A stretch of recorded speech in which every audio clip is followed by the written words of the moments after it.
Hello everyone. In this video I'm going to show you how I like to frag zoos and palys that I get. Every once in a while I get a rock that has a lot of zoos and palys. These are usually wild colonies. I really don't like to put the rocks in my tank, so whenever I get these I always frag them up right away and get all the polyps off the rocks. So I'm basically going to show you how I do that. So first things first is you're going to need a couple tools. What I've got here is a cutting board that I always use for fragging corals, and I'm going to basically run down what each of these tools are that I'm going to use.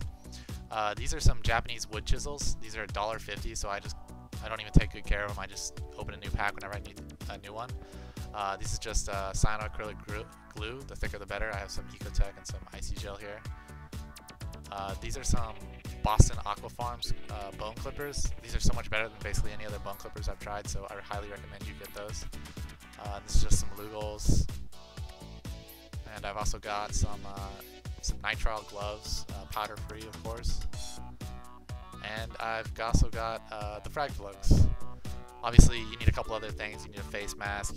I've also got 2 bowls of water, one for holding the polyps, and then another one with iodine for after I cut them. In this video I'm primarily going to be using the Japanese wood chisels. Pretty much I use them almost 99% of the time. Very rarely do I get a rock that's tough enough that I have to use the bone chisels. So pretty much I'm only going to be using that in this video. I highly recommend you find something similar. These chisels are a lot stronger than the flat X-Acto blades. I tried those for a little while and I always had them snapping on me and it was kind of dangerous, and I highly recommend you don't use those. If you can find these wood chisels, that's really good. Dollar stores sometimes have them. They're really cheap.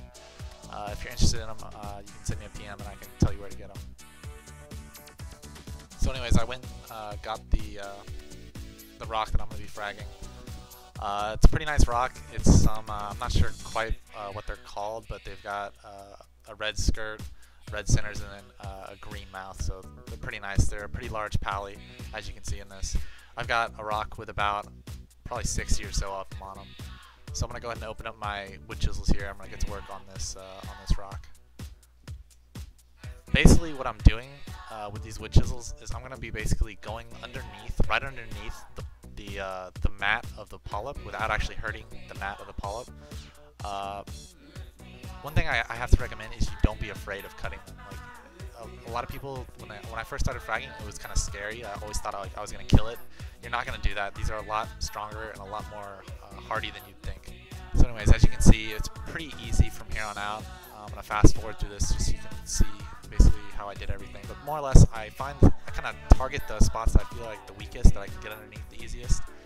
I kind of rotate, look for an easy route to attack the polyps. These are little dangling. They were dangling off right here, so I just cut them off real easy and put them in the water while I finish off the rest of the rock. Pretty much from there, I just keep doing the same thing over and over. I just keep finding a loose spot, going underneath. A lot of these wild colonies you'll find are really crumbly, so this is really easy to do. As I do this, I also kind of keep an eye out for pests. I found, a lot of creepy crawly stuff that dips didn't get because it was kind of hiding underneath the plugs or underneath the polyps. So keep an eye out for that. Pretty much that's it. You just got to go through and remove the polyps and get them all off the rock.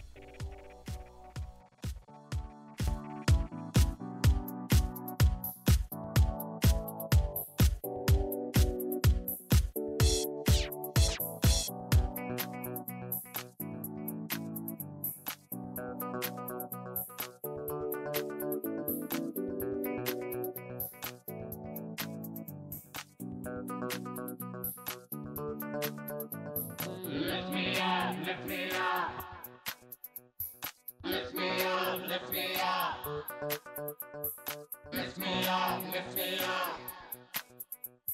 Lift me up, lift me up. Lift me up, lift me up.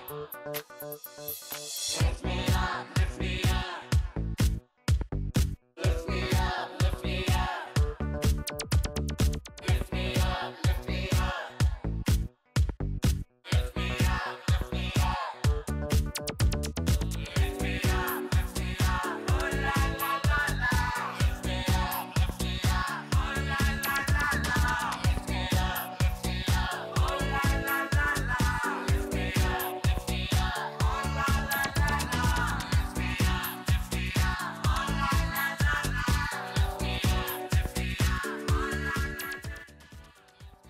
Now that I've got them all cut up, I'm going to go ahead and start gluing them. This is pretty straightforward. You probably don't need to watch this section unless you're really unfamiliar with fragging. All I'm going to do is I'm going to put some of this Ecotech glue down on the plugs. I've got about probably 20 or 25 frags I need to make, so I'm going to end up making a little bit more plugs than I have on my cutting board. Pretty straightforward. One thing that's really, really important though is when you're putting these polyps down.